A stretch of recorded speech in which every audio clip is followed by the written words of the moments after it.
I can't put this book down, but I need to because I've got a job to do. But I hope you are getting from it as much as I am. This book is called My Conversations with the Poor Souls. It's the diary of Princess Eugenie von der Leyen, who died in the 1900s, so very recent.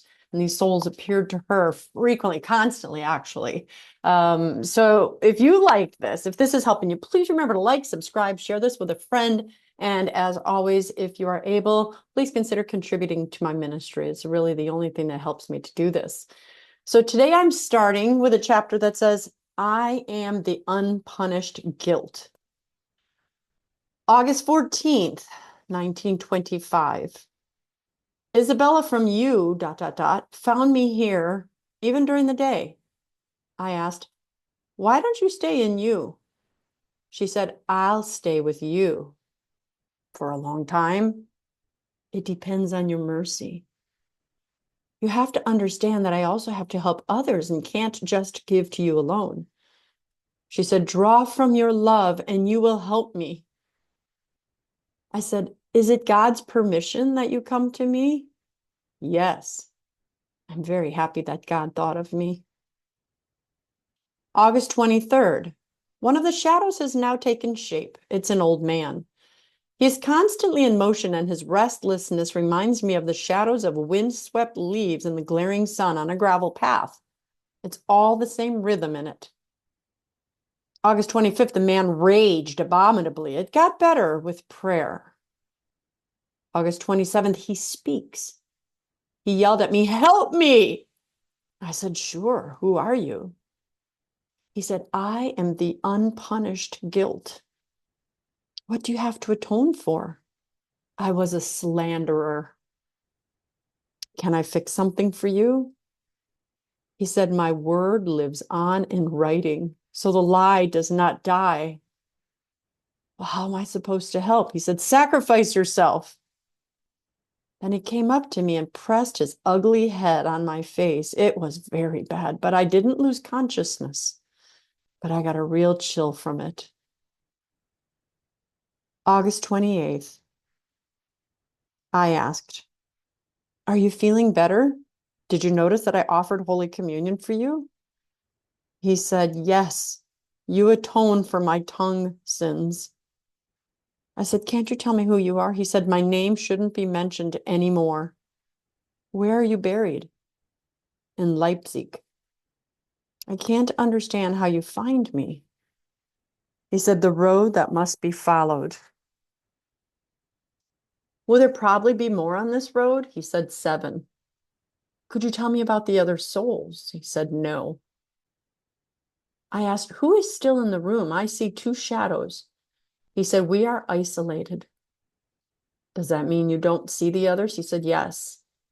He stayed all night, always back and forth.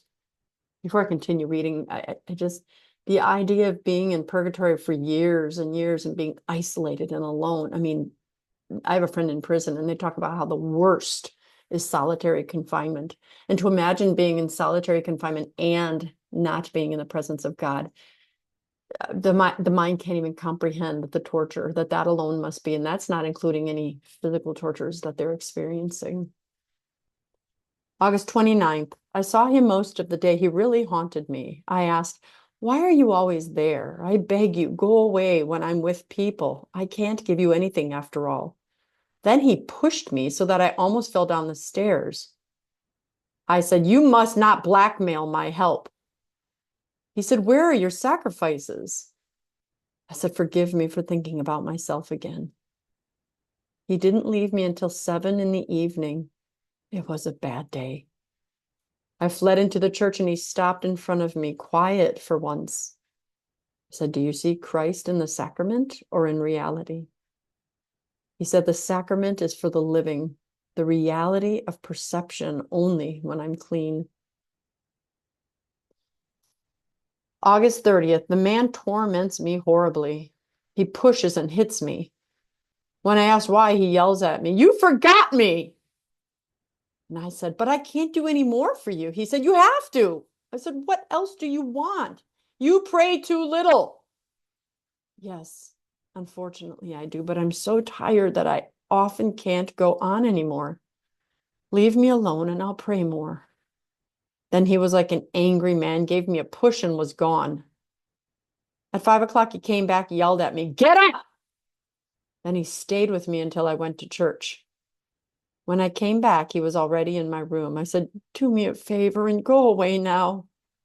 He threw himself on me. I cannot describe the ghastly thing. It was more than I can take. I don't want to whine again, but I'm so scared. September 3rd, I've been through more these days than I have in all this time. It was a desperate struggle. Now it seems over. He was very gentle and content today, but he didn't speak anymore.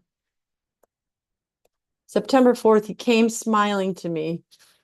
"Today I like you," I said. He said, "I'm going into clarity." I said, "Don't forget me." He said, "The living think and forget.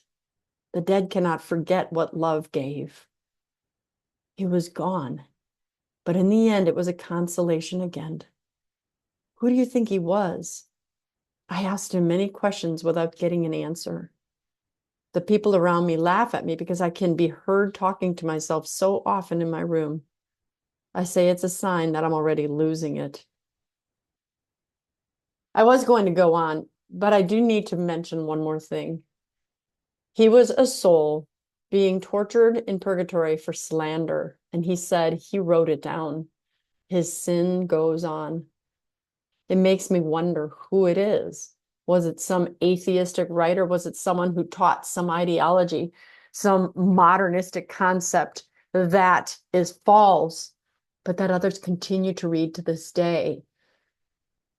What you say may disappear as people stop spreading it, but what you write down may go on forever until the Lord, God willing, somehow stops it.